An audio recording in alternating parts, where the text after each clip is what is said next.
We spoke about the psychology, some aspect of psychology. First, we had a general estimate of current school of psychology, and then the some idea of the basic Indian psychological outlook. And I gave you also a rough classification according to the yogic school of practice of yoga. Physical consciousness in the human body from which the Kundalini rises is not in the physical body, but in the subtle body. The subtle body is that in which the being goes out in deep trance or more radically at the time of death. That is the subtle body. So also are all the centers. But as the subtle body penetrates and is interfused with the gross body, there is a certain correspondence between these chakras, means centers of consciousness, and certain centers in the physical body proper. So, figuratively, we can speak of the Purusha in this or that center of the body. Well, that makes you some idea of the position of what do you mean by saying that the Purusha is in the heart, or Purusha is in the head, or the subjective consciousness is somewhere in the head. It is not in the physical head or in the brain. That is what the statement of Sri Aurobindo makes clear. Now, before we take up the discussion of the physics of consciousness, I think the best is to somehow decide what is consciousness, because when you speak of psychology, you speak of mainly consciousness. And then you have to make clear conception consciousness. Because that is exactly the point at issue. Is consciousness only material, a result of inconscient matter? Or is consciousness something self existent? You see, on that point hinges the whole basis of psychology of man. If we say that the basis of what man is, or what we know or feel or experience as consciousness, is only vibration of inconscient matter, then we take a one line of approach to human psychology. If we understand, know, or accept that psychology, consciousness in man is not a result of only material, mechanical, inconscient vibrations of matter, but is something that is conscious, then we take another line of approach to human psychology. Well, there is exactly the point of departure. And I want to make out a little case for a more spiritual basis of consciousness. Because consciousness is the fundamental fact of the cosmos or the universe, as I told you in the second talk when we began it. It is knowledge and power at the same time. When you say consciousness, you imply knowledge, also power. It means it is light and force at the same time. Consciousness has light of awareness, and it is a power of will and execution. So that when we say consciousness, we mean to say that there is knowledge and power, there is light and force. It is the inherent power of infinite being or infinite existence. What is consciousness? Power of being, power of existence. Existence is infinite. Existence is the ultimate reality, because what we notice is existence. Stone is there because it exists to our consciousness naturally. Whether it has a consciousness is afterwards a question which we'll solve. But existence, then existence cannot be without consciousness. So that consciousness is the inherent power of infinite existence, infinite being. We have already seen that existence cannot be without consciousness. It has its inherent force or energy. It is this that has filled the infinite space and eternal time. Eternal time with its cosmic rhythms. This consciousness has filled infinite space and eternal time with its rhythm. It is this infinite consciousness force that has filled with its cosmic rhythms infinite space and eternal time. Its main rhythms are sevenfold. We see this, we as human consciousness cognize or understand or come in contact with seven rhythms of this cosmic consciousness, of this infinite consciousness that is at work. The main rhythms are sevenfold, cognizable by human consciousness. Mind or mental consciousness, of which man is the vehicle and representative, is not the whole of this cosmic consciousness and its rhythm. The consciousness that is at work in the universe is not confined to mental consciousness. The whole limitation of modern psychology consists in beginning to believe and feel that consciousness means mind. This is a half truth and a dangerous limitation. Consciousness is not all mind. Consciousness is much wider than mental consciousness, of which man is the vehicle and representative. Yes. And it is not the whole of the cosmic rhythm. All consciousness is not mental, not intellectual, not human. Consciousness stretches beyond mind and below mind. There are psychologists who affirm that an individual point of reference is necessary and indispensable for consciousness. This is the stand of Jung, one of the famous psychologists of modern times. It is he who says that collective unconscious is the basis of all that happens in mankind. Now, here the mistake lies in believing that all consciousness is mental, all consciousness is human. Otherwise, reducing all to a collective unconscious would not be without any meaning. Consciousness does not require a point of reference at all for its operations. Not all consciousness. You can say human consciousness requires a particular individual subjective point of reference. But all consciousness, he defines in his book that collective unconscious cannot be consciousness because consciousness always requires an individual point of reference. There must be some I to whom all consciousness must refer. This only refers to the human realm. This only refers to the human belt. It has no reference to the whole range of consciousness. You see, and there now you will see that therefore the basis of man's consciousness is the collective unconscious. This is what he has reduced the whole human psychology to. The basis of all human psychology is collective unconscious. But this is to view the problem in its isolation. That is to say, from the point of view of evolution from below. He is viewing the whole process of consciousness from the inconscient. And that is a mistake which all modern schools of psychology are committing. That they look at consciousness from the point of view of inconscient. That inconscience is the basis. Now from that, how has consciousness come? Consciousness precedes all that you are conscious of. You cannot have the world without the consciousness preceding the creation of the world. Well, here, how could that which is collective unconscious? Now look, this is a problem which Jung does not solve, to which he has no answer to give. How could that which is the collective unconscious become in man either collective consciousness or individual consciousness?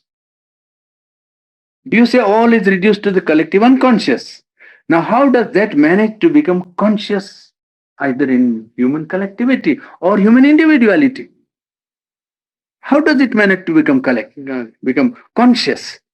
It is collective unconscious. You say whole psychology of man is reducible to collective unconscious.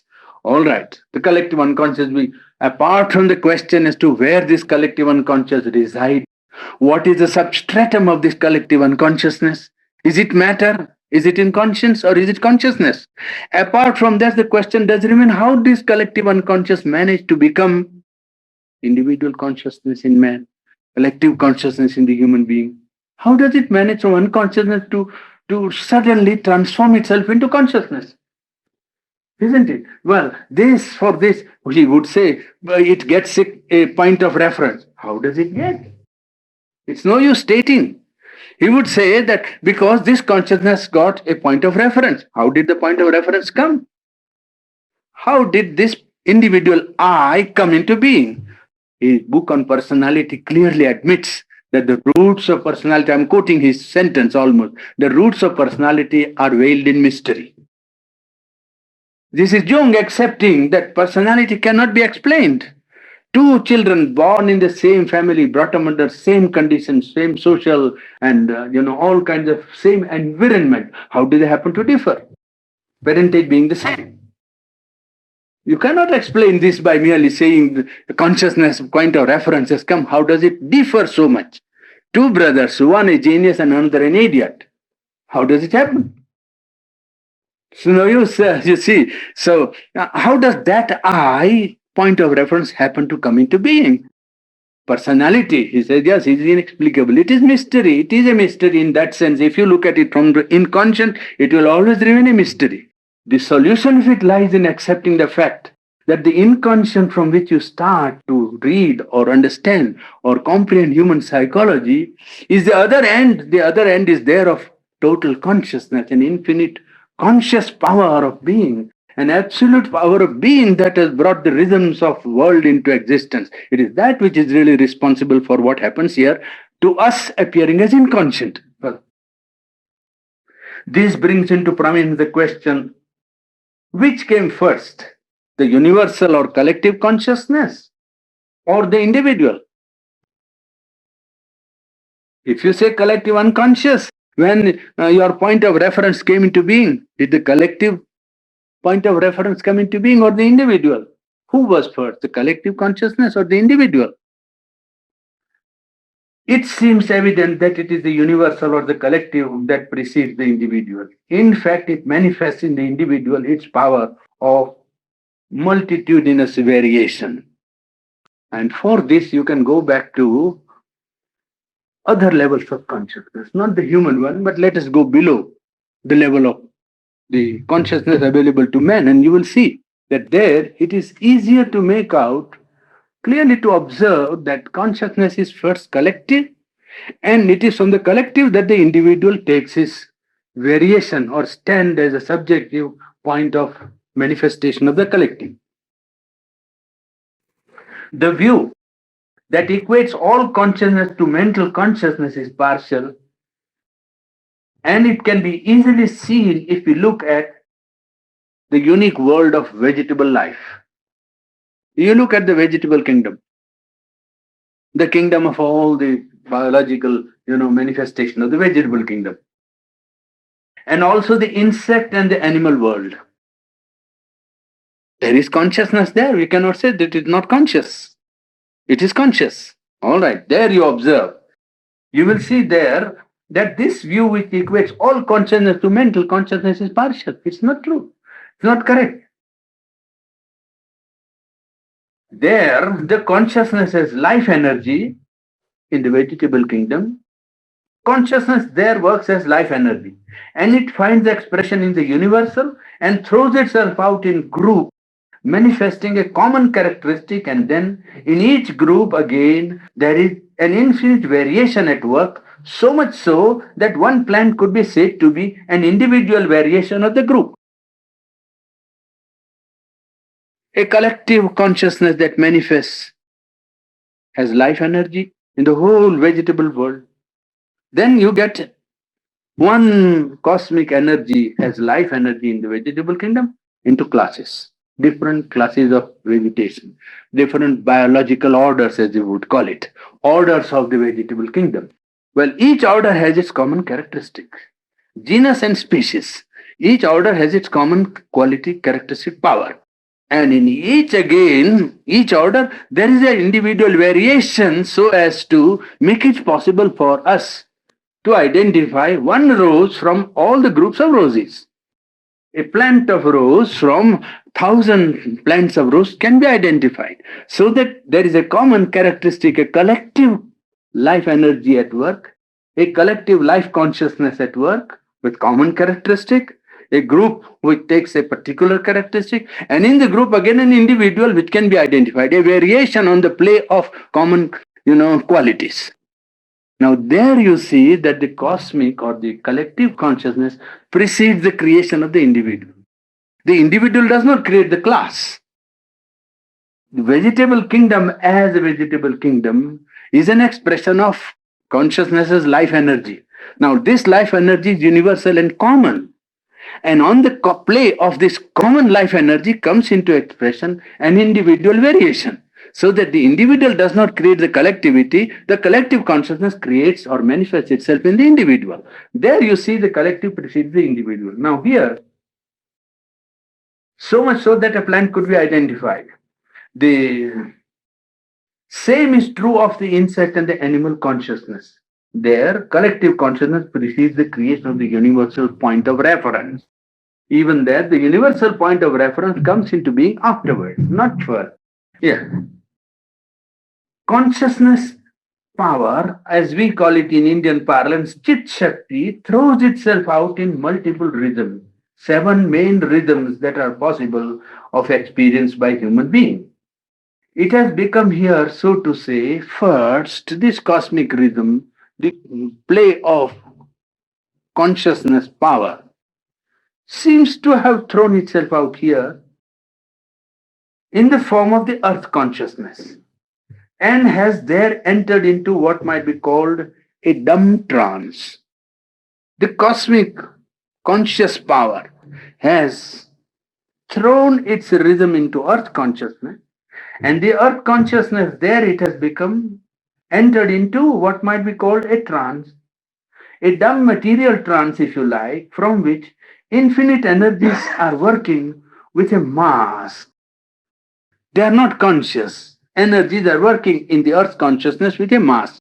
They are not conscious. They don't seem to us to be conscious. They seem to be working with a mass, and they have created innumerable fields of infinite realm of matter with all the functions that indicate the presence of a veiled will.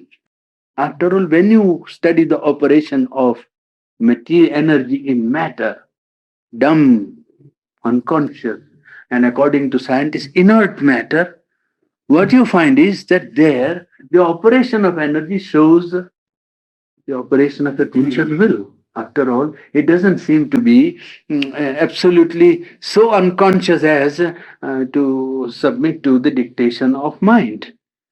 Matter seems to dictate to mind rather than be dictated by mind in its ultimate and essential constitution. You cannot order matter to behave as you like, as mind like. You cannot say, you are inert, oh matter, you have no consciousness, therefore just do what I tell you. Give me water from sulfur and iron. Well, matter will say, no, I can't give you water from sulfur and iron. For water, you must take hydrogen and oxygen, isn't it? So that it is as if there was a decision and a will at work in what appears to us an inconscient working of energy in dumb material existence, which is veiled consciousness working at some end which is there, not known to us by mind, but certainly conscious in its operation and definite and decisive in its will. We can take advantage of the processes of this matter.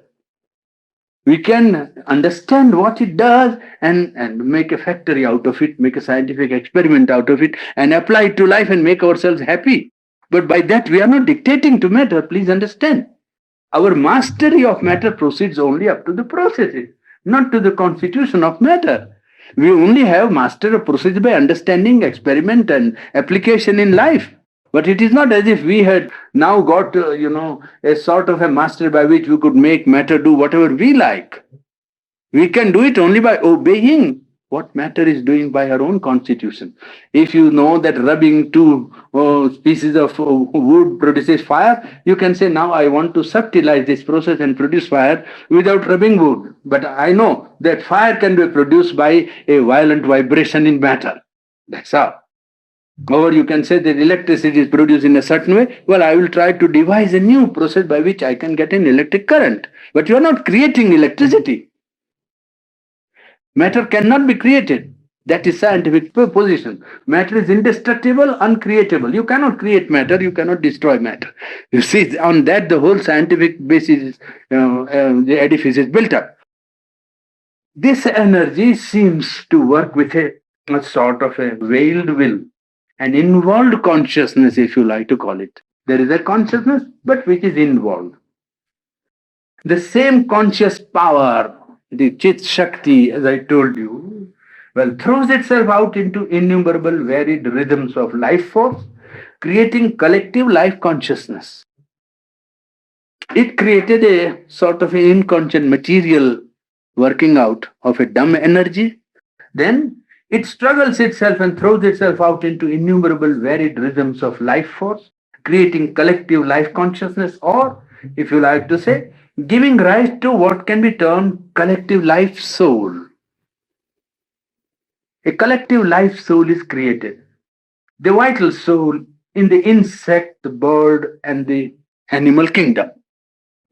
In the insect, the bird, and the animal kingdom, the collective life soul seems to have been created by this rhythm of the consciousness power, which is at work in the cosmos or beyond the cosmos even.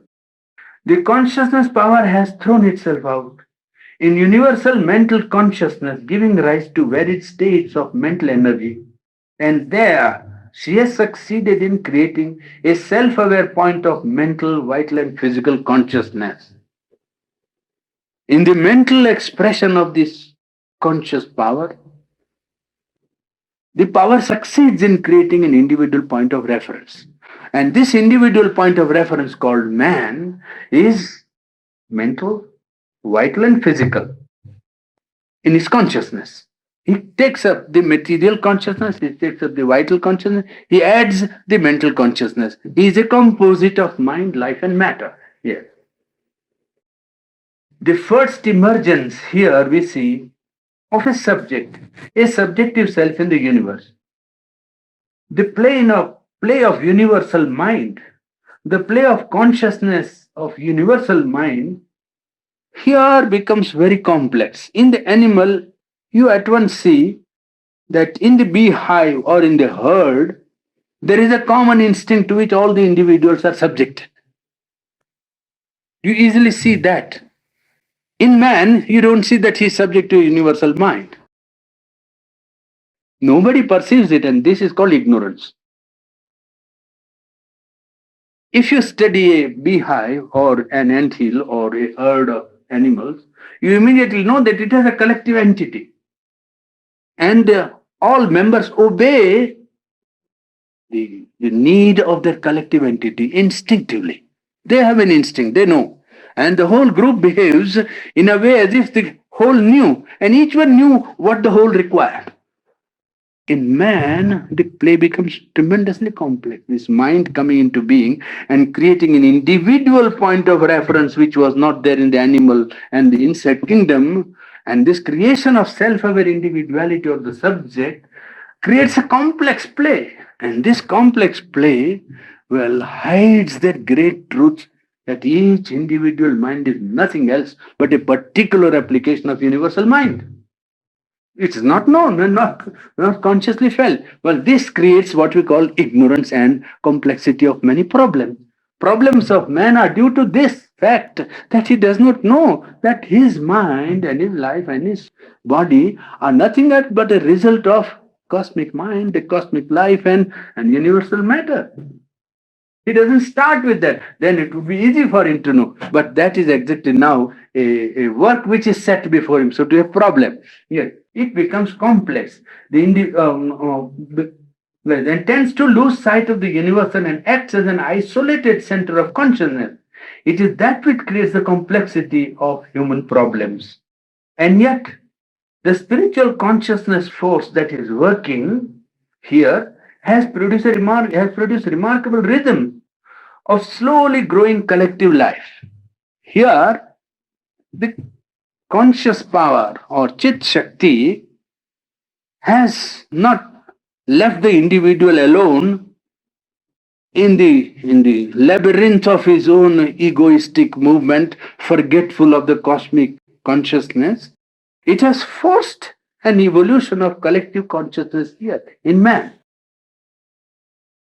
Beginning from a small unit, the family, to the realized consciousness of the nation, the collective consciousness of the race, which has played a remarkable part in molding the life of man on earth today. So that when he was oblivious of the collective mind, He was compelled to create or evolve a collective consciousness. From his individuality itself, was forced to enter into a vaster collective being in the family, in the tribe, in the clan, in the nation. And these are realized, collective entities. So that the collectivity is forced on man through his subjectivity. His subjectivity is taken into account. It is not thrown away, steamrollered, so to say. Nature does not crush it and say, oh, this does not realize the cosmic consciousness, I will crush it. No, it forces it gradually to expand its ego limits and widen out into a vaster and vaster, larger and larger unit of collective life. Till it has now come to the nation unit, which is the realized unit of collective life today. Not only that, but humanity, the highest and the largest unit of realizable to human your consciousness here on earth is already, making its appearance. The oneness of human race or oneness of humanity. And it is already the beginning of what is to us the new age. The new age consists in the realization of the largest possible unit of collective consciousness, the human race. An age of vaster collective consciousness than what man has known throughout the course of his history. The consciousness, which is power, has rhythms that are potential to the earth's consciousness also. This does not exhaust all the rhythms of that conscious power which is at work in the universe. The earth consciousness, the life soul, the human individual and the mental consciousness, they do not exhaust all the rhythms of the conscious power which is at work. The conscious power has rhythms that are potential to this earth consciousness manifested in man, whose vibrations have already been felt by humanity throughout its course of history.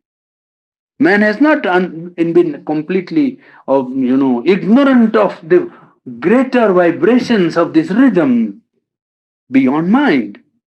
Man has known the rhythms beyond mind, and throughout the course of history, it is those rhythms that have given man his highest cultural creations in his poetry, his art, his inspiration for creating more and more perfect forms of life.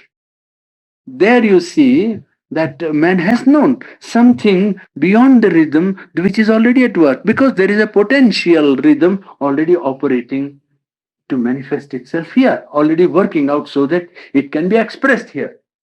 Man's conscious cooperation in ascending to that plane where these higher rhythms originate, and his effort in bringing down that vaster realm here and establishing it as a permanent element of earth consciousness is the true significance of the universal feeling of the dawn of the new age which humanity is feeling today.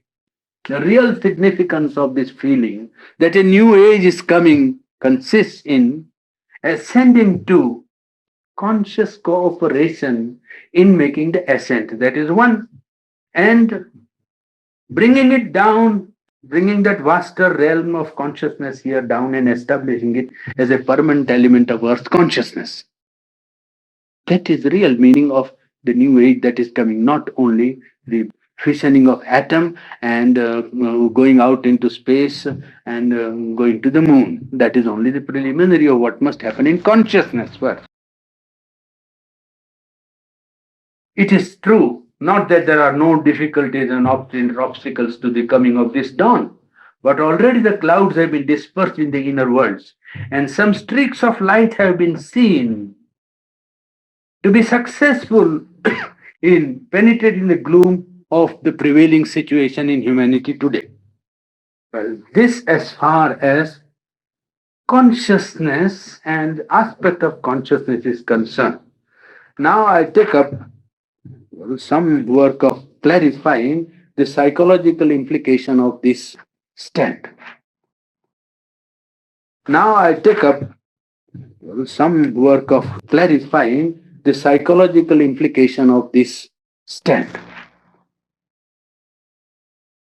If you take up the stand of consciousness, now if you take up this consciousness, you'll be over there for some time anyway.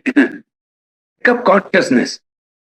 Now, from the point of view of consciousness, as regard the human being, you will see that to the human being there is a superconscient,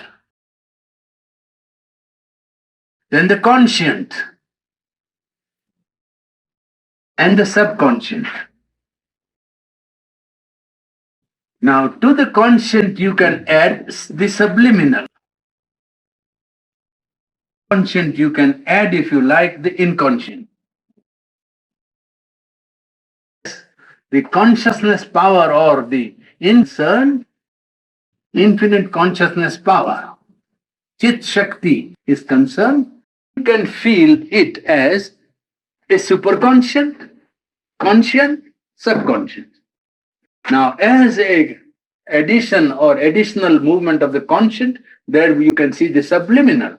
Also the subconscient operating in the conscious. So that these are not isolated from each other. The subconscient act on the conscient tries to ascend to the superconscient tries to descend to the conscient tries to influence the subconscient. The inconscient is turned into the subconscient, and the subliminal influences the whole working of the subconscient and the conscient.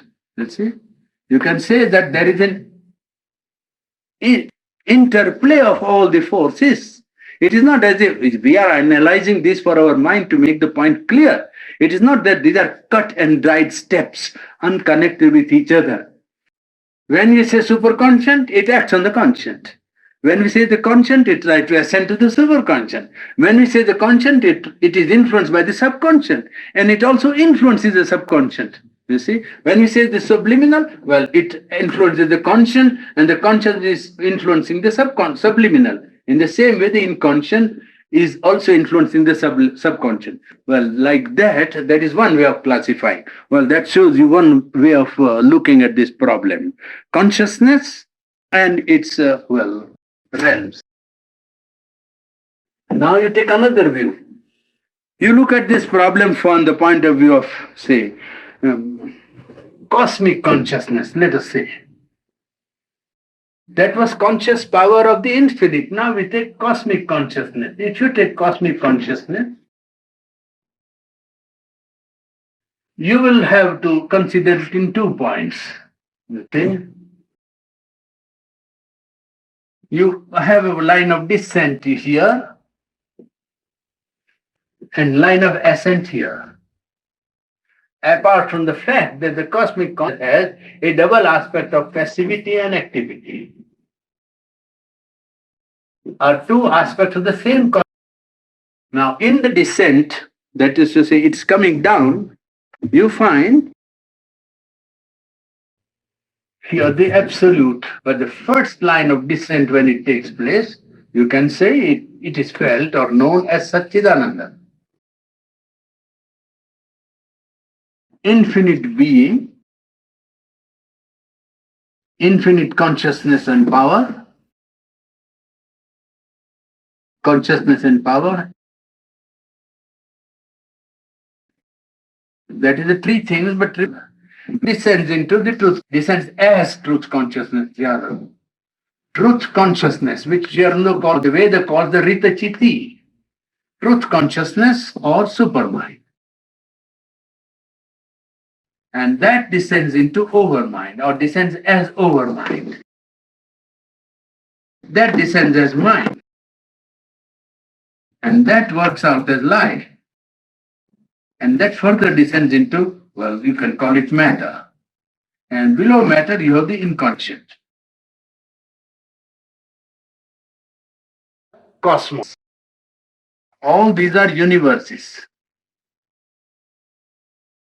All these are universe of truth consciousness, a universe which is overmind, a universal which is vital, a universe which is matter or material. That is what the Upanishad said when it said Annam Brahma. It said Prano Brahma. Life is the infinite, mind is the infinite, and so on. Well, that gives you an idea of the descent of this consciousness absolute as transcendent, supramental, mental, vital, material, inconscient. Now the line of ascent begins with inconscient here. You see, inconscient is the beginning, and the first ascent is matter, and then the second ascent is life. The third ascent is mind. The fourth ascent in gold or expected is over mind. And still higher, what is expected is the supermind or truth consciousness. And beyond it, it will rise into the Satchidananda. This cosmic scheme of manifest consciousness, each is a world, each is a plane, each is full of infinite, characterized by the quality of that plane. All things in the mind partake of qualities and powers and capacities of mind. There are beings, energies, and forces that manifest and express mental energy. There are beings and forces that express life energy. Innumerable people, when they think as if the earth here and what we see is the whole of life, they do not know what is life. Life is far, far greater than what is manifested here on earth. We are conscious only of life here. But life is also here, wow, far vaster than the life which is here. And this life communicates with this life here. This is cosmic life, you see. So that from the cosmic belt, all the time influences go and, influence penetrate to this earth globe. You see, all the time there is a penetration. And action and reaction is taking place all the time. That also makes the play or the ascent. Now, man is here today. Man is standing here today. And from here, he has to also take help of the cosmic movement here and rise to the over mental consciousness. Now, that is one way of looking at it. A second way of classification. You see, where you regard the process of descent, the process of ascent. There is a third way of looking at it. There are so many ways. This is only mind trying to understand psychology. It is not that these exist as sharp distinction and analytical parts. You see, it is not to say that, oh, this is divided. There is no division. The whole thing is like a wave, you see, passing from one to the other. You can't say that this has no connection with this and this is not connected with that. When we say mind or matter or life and so on, it is for our mind and clear understanding that we say matter. But there is no matter in which there is no life. There is no life in which there is no mind. There is no mind in which there is no matter. Like that. It will be always a complex play of all on all points at the same time. But we are trying mentally to understand and make some clarification for our intellect. Then for the time being, we make a classification, make an analysis which helps us to understand. It is not as if we are dividing and analyzing human being or consciousness or psychology into, parts which have no connection with each other. Now you take a third stand. Take up the human being. You see, if you take up the human being, now I got a rough idea of the human, vertebral column, so as to make it a little clear. Now, in this, there will be a difficulty, so I'll put another here also for us to understand a hyperbola. You have a hyperbola, and in this here, I'll put another aspect of man so as to make the point clear, a little more clear. It's too small. Well, anyway. You have to make a small hyperbola and another hyperbola here. Is this, that line. And here you can put all, you see, human individual. And then make a connection like that. You see, now this hyperbola is up. You don't see the other lines which extend beyond. You see? Now here, this is mind. When you come here, you come to the emotional being of man. From here, you come to the vital being in man. You come here, lower vital being in man. Lower vital. And when you come here, you come to the physical. You see? Now this, when it's turned out, it is external mind. When it turns inward, you call it the subliminal or inner mind, if you like. You call it inner mind. You see, when this emotional being, for instance, is turned outward, it is extroverted. When it turns inward, it goes into the subliminal emotional being. The vital being, when it turns outward, is like that, and when it turns inward, it enters the subliminal vital. The same thing happens with the physical. Now, behind this activity of the mind, behind directly the emotional being, and behind also the vital being, there is what Sri Aurobindo calls the psychic being of man, the true soul. That is the soul entity. You can call it the psychic being. This is really the one that can influence the mind, can influence the vital. But see, that is really the true individual. This is the true individuality in man. There is a mental individuality here, which is personality or mental person, which is egoistic and natural. This is personality which is natural. This personality is natural, egoistic. It's not egoistic. This is the true individual in the sense of identical with the divine.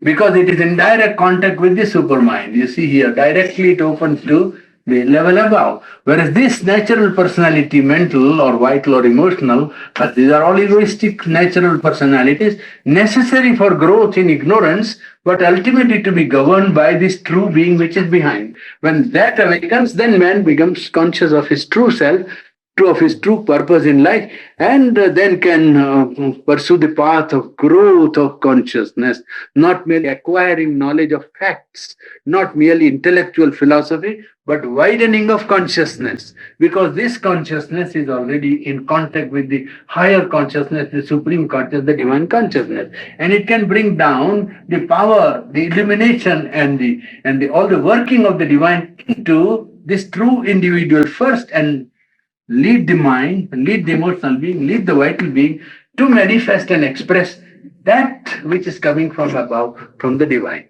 That is the problem. Now, the human individual, the one way of looking at it is to divide the human being into mind, emotional being, vital being, lower vital, and the physical. And behind all the activity of nature like that, a psychic being, true soul, which is in communication with the divine and which can, at present it does not. Now, that is man's problem. This is ignorance when he is identified with all his personalities here and is oblivious of the true center inside.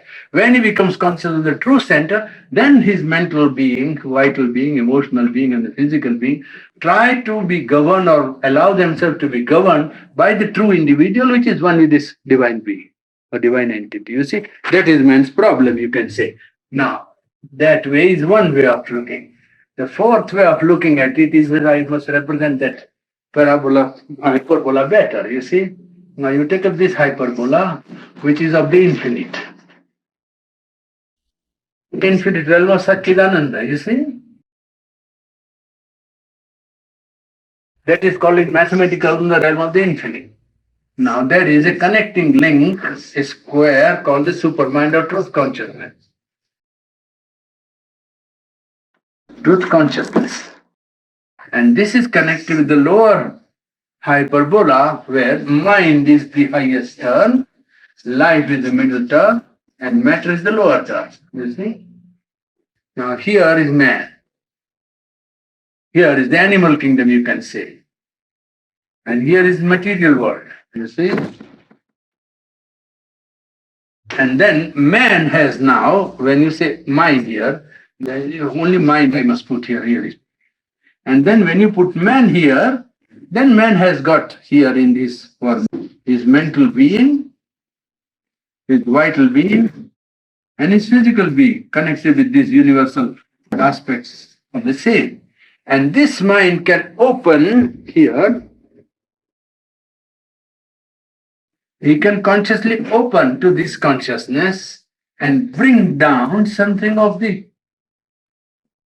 you see, then the ascent of spoke, the ascent to the infinite consciousness, will be accompanied by and followed by a descent into mind, descent into life, descent into physical being of this infinite light, this Satchidananda and the truth consciousness. First it will be truth consciousness, afterwards it will be Satchidananda. The first step of out of ignorance is the movement of mind into truth consciousness. When man has broken open this lid which divides the mind from the truth consciousness, he will be able to ascend here. When he ascended, he will be able to bring down the light and the consciousness and will of the truth consciousness into his mind, into his life, into his physical being. Then on earth, now here is the earth, a new principle will be established, this principle of the supermind. Up till now, mind is the only thing established in earth consciousness. You follow? Now, the connection is between this because the infinite is always one. This is only a schematic thing because there are no two infinite. This is not infinite and that is another infinite. It is this very infinite which is here felt as inconscient. Really speaking, this inconscient is Satchidananda. This inconscient, there is only one infinite. Please remember, mathematically, there can be two infinities. So, parabola is the supernal of the infinite, Satchid Ananda. And this is the infinity of matter, inconscient infinite. But inconscient infinite is or trance of the Satchidananda as matter or as inconscience, you see. So that there is only one consciousness force that is working, guiding the course of evolution of mankind. Well, this gives us a schematic. Now I'll give you a few quotations which will give you an idea of what Sri Aurobindo believes to be consciousness. Because I have developed the point, of course, it is from his writing, but still I must give you his own idea of consciousness in his own words so that you have the most authentic exposition of what is consciousness by the greatest living spiritual incarnation of the world today. Yes, that I am not exaggerating at all. So that you have something absolutely authentic by a man who was the clearest intellect, the widest mind, the subtlest, capacity to understand, philosophize, to see, to write, to read, to think, and to analyze. There is no mind that is superior to the mind of Sri Aurobindo. I challenged it in England, and I challenged in Europe, and I challenge it everywhere because I know that intellect for intellect, there is no greater intellect. And as for experiment on psychology, he devoted 40 years to this task. It's not one day's work. One man sitting in a room and writing out, oh, this I believe.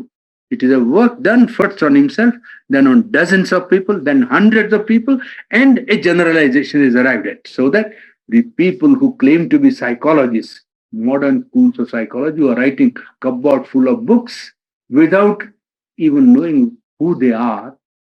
And his first sentence with which he began was, psychology is a subjective science, and in it you proceed from the knowledge of yourself to the knowledge of others.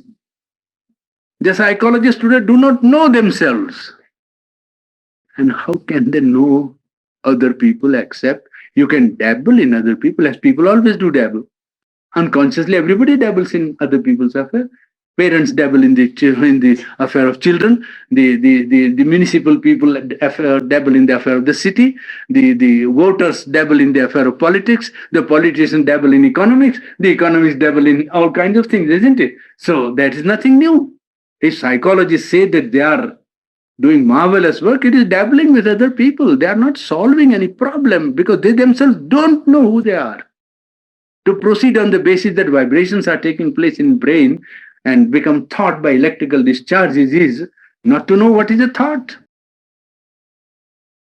See, here is somebody who has experimented on this on himself and then given a view with an intellectuality which is absolutely capable of an impartiality which very few intellect today can claim. Here is somebody who waited for 18 years before he even gave his first generalization. 18 long years of experimentation. Then only he thought, well, now I can give something as an impartial, proposition to be accepted by the world. Now here is something what he says of consciousness. The word of consciousness in Indian psychology is chitta. Chitta is a consciousness including mind, vital, and the physical. But practically, it can be taken to mean something central in consciousness. If that is centered in follows more or less quickly as a natural consequence. This is from Tome 1, page 253. Consciousness is not, to my experience, a phenomenon dependent on reactions of personality to the forces of nature and amounting to no more than a seeing or interference.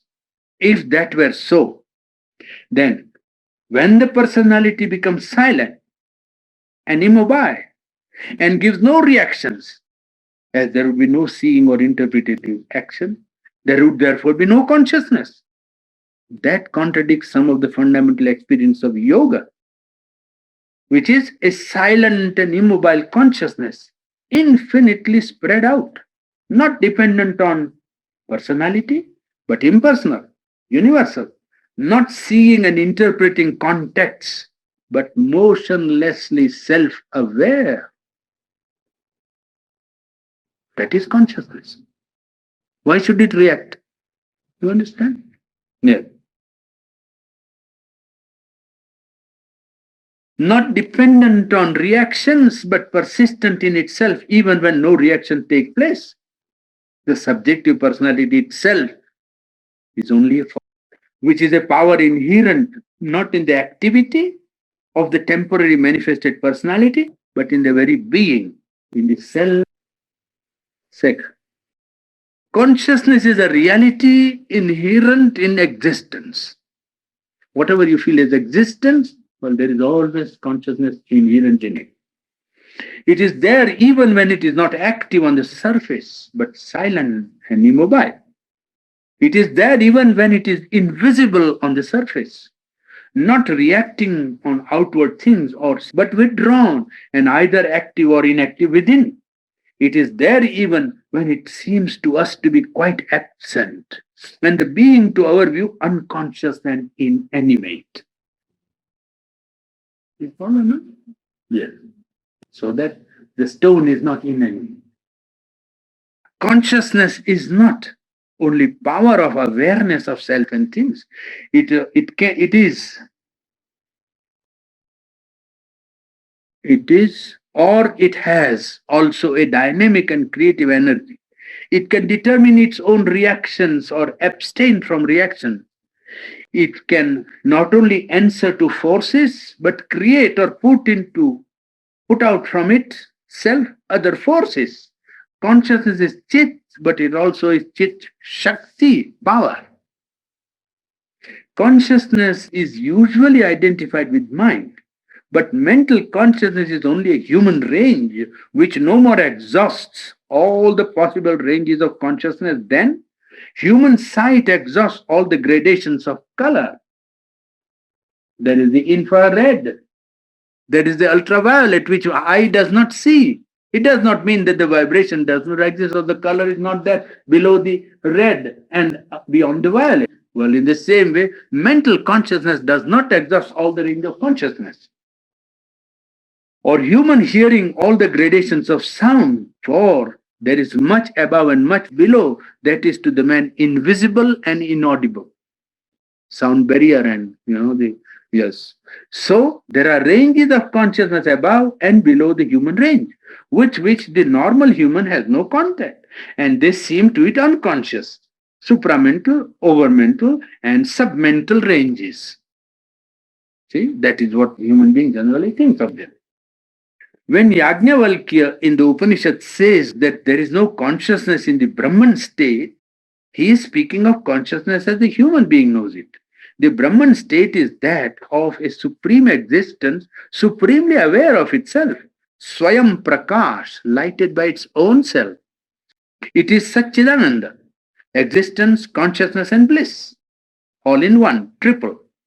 Even if it be spoken of as beyond that, the Parat Param, it does not mean that it is a state of non-existence or non-consciousness. But that it is beyond even the highest spiritual substratum, the foundation above, in the luminous paradox of the Rig Veda, of the cosmic existence and consciousness. As it is evident from the description of Chinese Tao and Buddhistic Shunya, that there is a nothing in which all is. So, with the negation of consciousness here, superconscient and subconscient are only relative terms. As we rise into the superconscient, we see that it is a consciousness greater than the highest we have yet had, and therefore, in our normal state, inaccessible to us. And if we can go down into subconscious, we find there also a consciousness other than our own at its lowest mental limit, and therefore ordinarily inaccessible to us. The inconscient itself is only an involved state of consciousness, which, like the Tao or the Shunya, though in a different way, contains all things suppressed within it, so that under a pressure from above or within, all can come out and evolve out of itself, an inert soul with a somnambulist force. Inert soul with a somnambulist force. That is what the subconscious or the collective inconscient should ultimately mean. Not absence of consciousness, but a somnambulist consciousness, a somnambulist force. The gradations of consciousness are universal states, not dependent on the outlook of the subjective personality. Rather, the outlook of the subjective personality is determined by the grade of consciousness in which it is organized, according to its typal nature or its evolutionary state. Another quotation. It will be evident that by consciousness is meant something which is essentially the same throughout but varied in states, condition, and operation, in which, in some grades or conditions, the activities we call consciousness can exist either in a suppressed or an unorganized or a differently organized state. That is all that we mean by a different consciousness. While in other states, some other activities may manifest which in us are suppressed, unorganized, or latent, or else are less perfectly manifested, less intensively extended and powerful than in those higher grades above our highest mental limit. It can always have a plane where powers and qualities and capacities not known to us can always manifest, are present there. It all depends upon where the consciousness places itself and concentrates itself. If the consciousness places or concentrates itself within ego, you are identified with the ego. If in the mind, then it is identified with the mind and its activity, and so on. If the consciousness puts its stress outside, it is said to live in the external being and becomes oblivious of its inner mind, inner vital and inmost psychic being. If that goes inside and puts its concentration and stress there, then it knows itself as the inner being. If it goes still deeper, well, then it knows itself as the psychic being. If it ascends out of the body to the planes where the self is naturally conscious of its wideness and freedom, it knows itself as a self and not as mind, not as life, not as body. It is this stress of consciousness that makes all the difference. That is why one has to concentrate the consciousness in the heart or in the mind in order to go within or to go above. It is the disposition of the consciousness that determines everything, makes one predominantly mental, vital, physical, or psychic, bound or free, separated in the Purusha or involved in Prakriti. I feel I must stop there, otherwise you might go to sleep.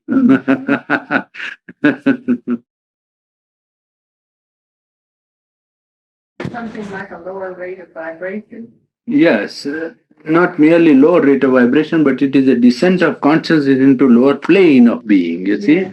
And there, the subconscious is not really personal but universal, you see. There is always a universal subconscious. Subconscious does not belong to a man. The psychologists, when they say collective unconscious, they mean something which is that all that happens in the man as subconscious is property of all. Yes, impulse to, for instance, tendency to disease or certain doubts in the mind, incapacity to believe in a higher possibility. These are in all men, not confined to one, two, three, five. Everybody doubt, disbelief, refusal to to believe that he can be healthy always. No, I must be tired because I have done hard work. That's what people. The subconscious impulse, subconscious suggestion of fatigue, disease, or death, or inevitability of certain thing happening in the vital or mind. It's all subconscious working in the mind. About a distortion of consciousness feeling. Jane asked about the descent of knowledge to ignorance. Yes, I hear you. The descent of knowledge or absolute truth to ignorance. It's difficult to understand if multiplicity in one, if the divine is broken up. Why evil should enter in if those parts are divine originally?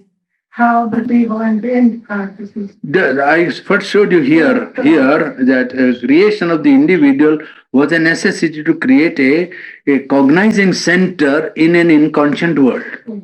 In an inconscient world, first the dawn came, or the most epoch making fact of evolution was the emergence of mind.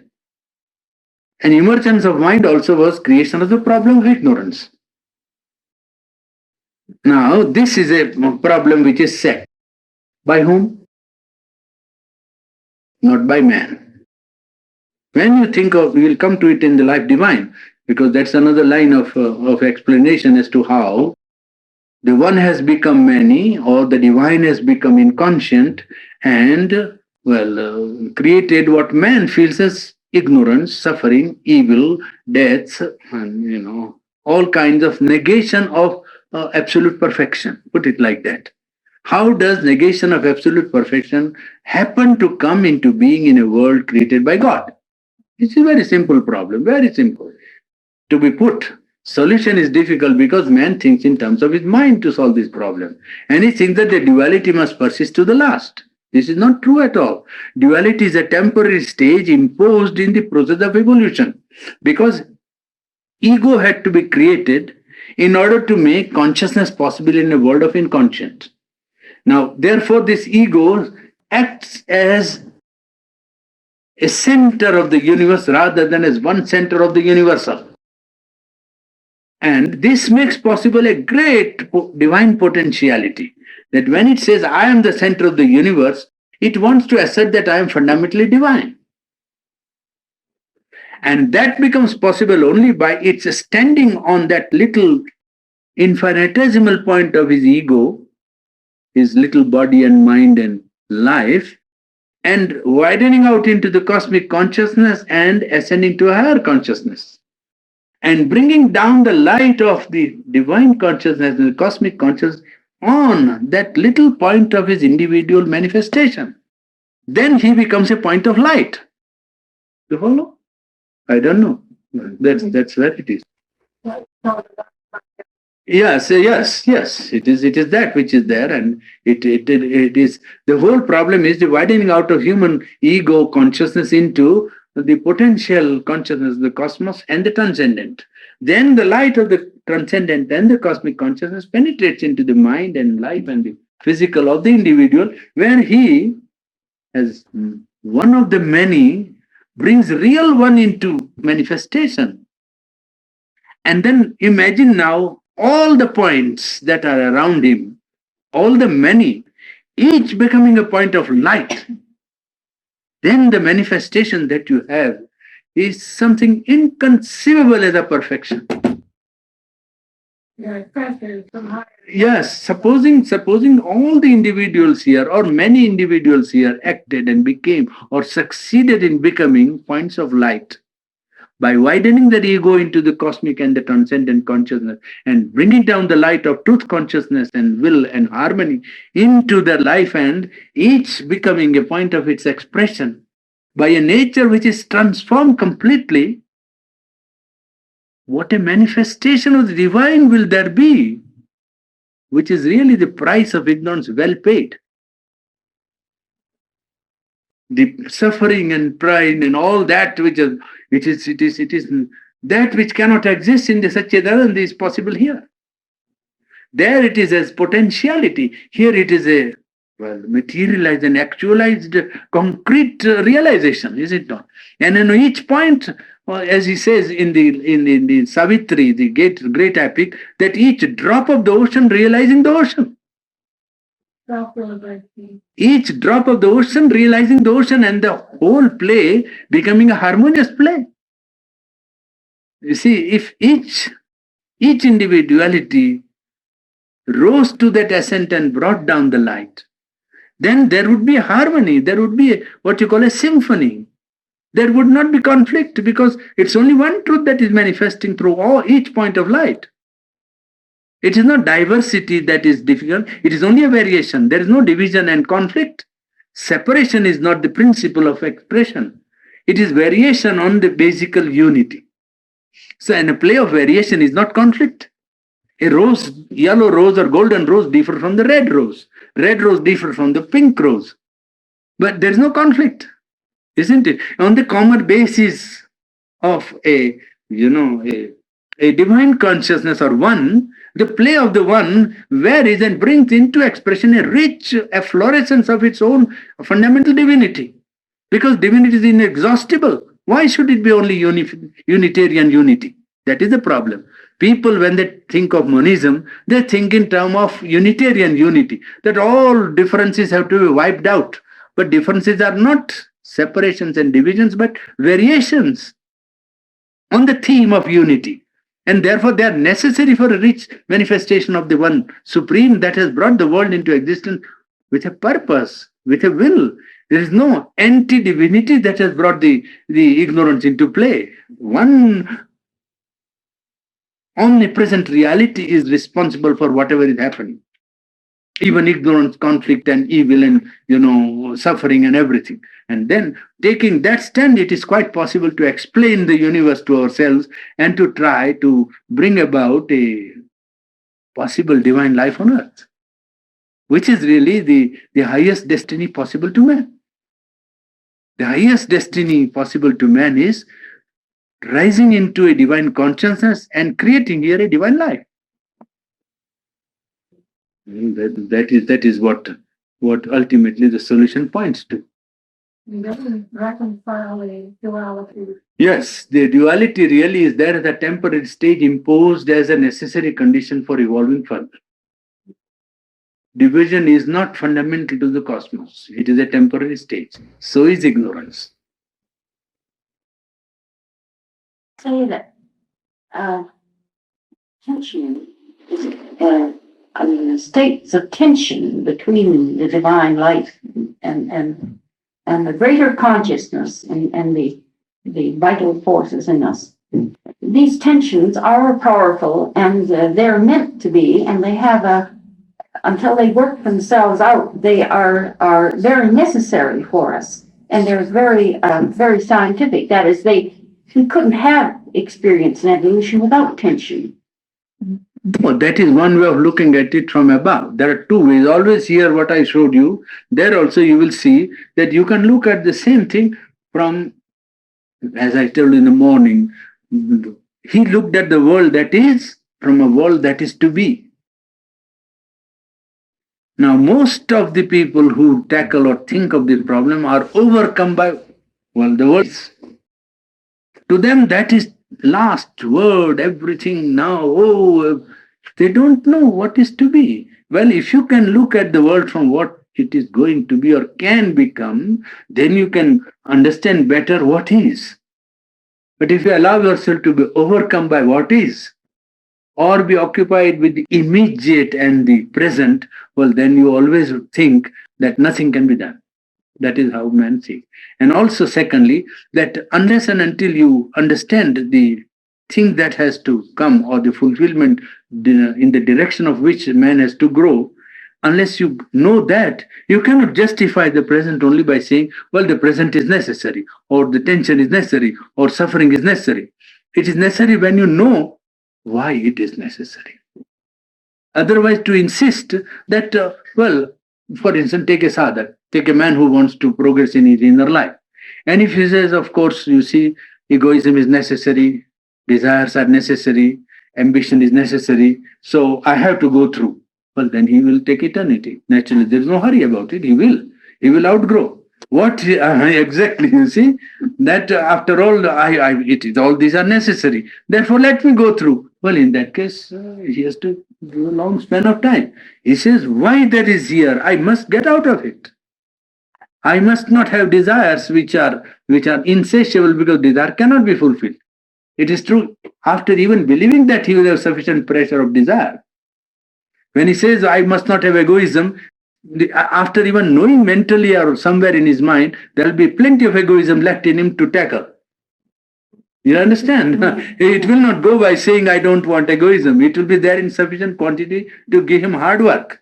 Well, so it is not necessary to justify the play of ignorance in oneself or around, because the justification comes truly only when you go beyond. Justification doesn't come when you are in it. You see?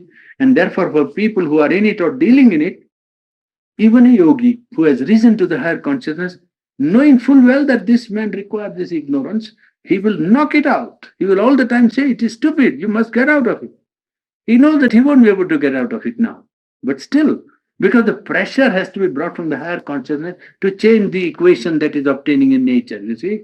You cannot accept the nature equation as if, well, it was going to last and it is good that it lasts. If you want a change for a higher vibration or higher play of harmony or rhythm, well, you have to knock out the rhythm that is ignorant, isn't it? And therefore, even when you have the knowledge that probably he won't be able to get out of the rhythm at once in your mind, but with the higher consciousness, you never know. When the higher consciousness works, it may knock out. It's quite a new play, is it not?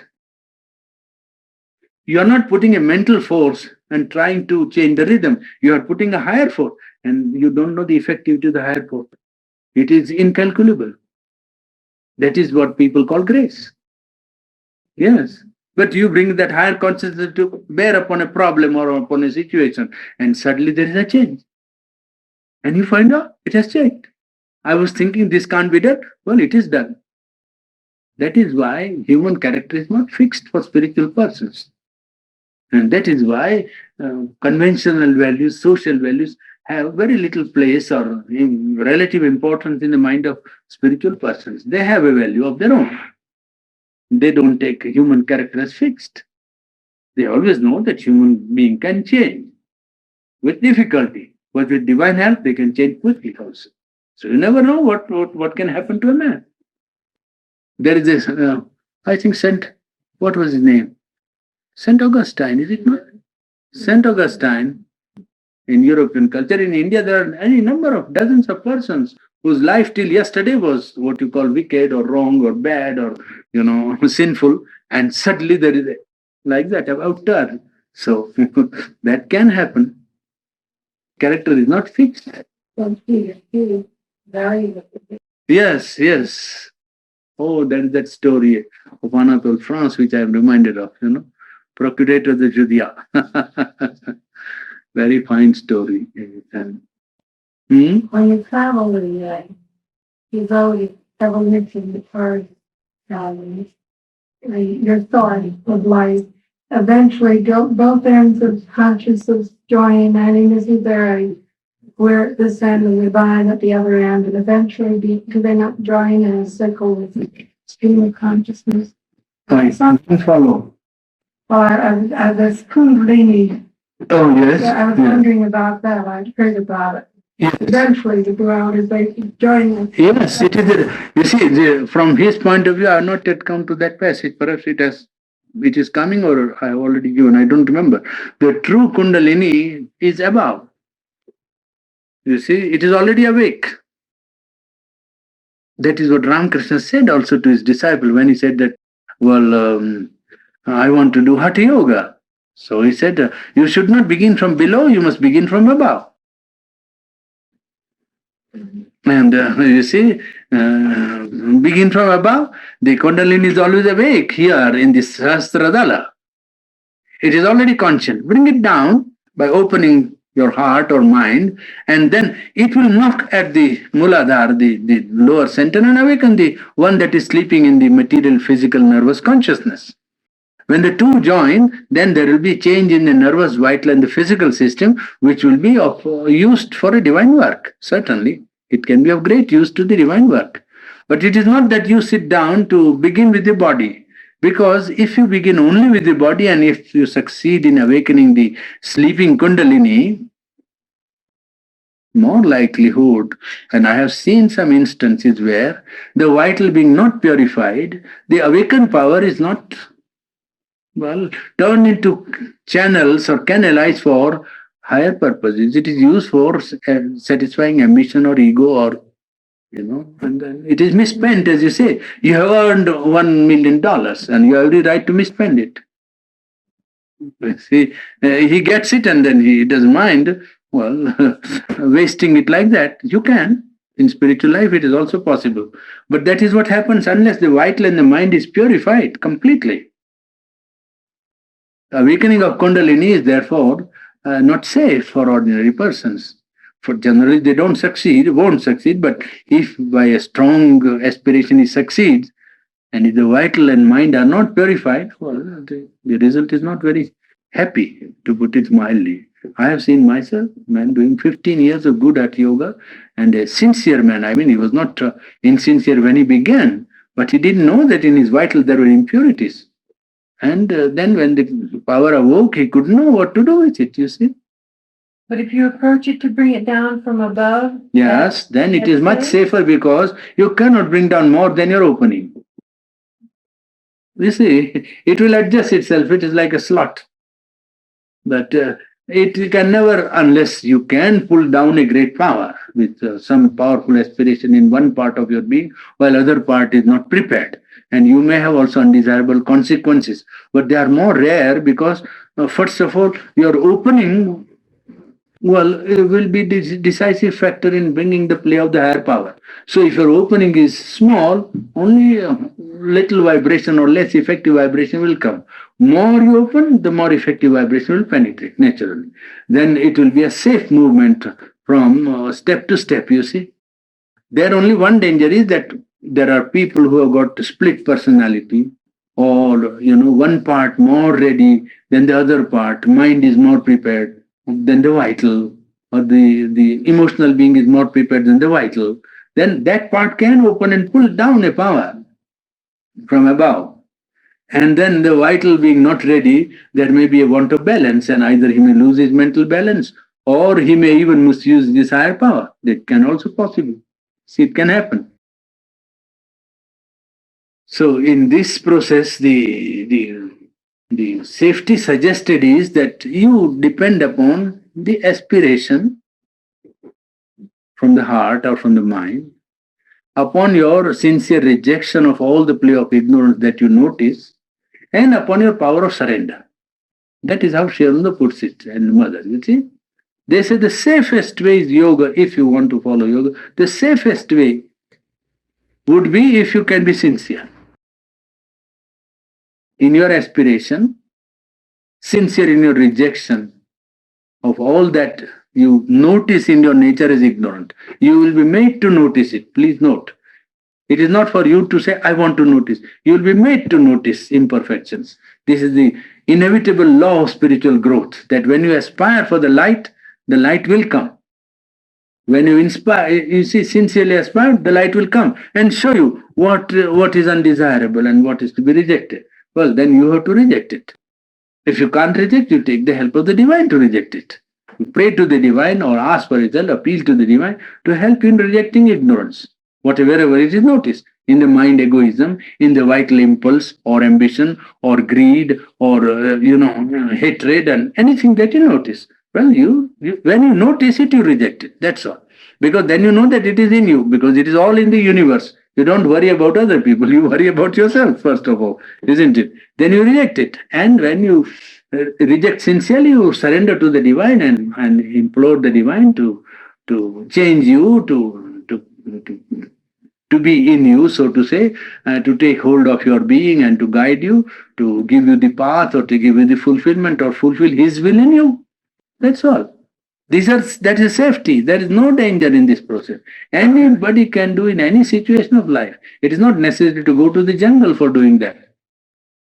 It's not necessary to go to the hills or to the forest. One can practice it right down where he is. Only the will might be lacking. Well, I think you go also to sleep.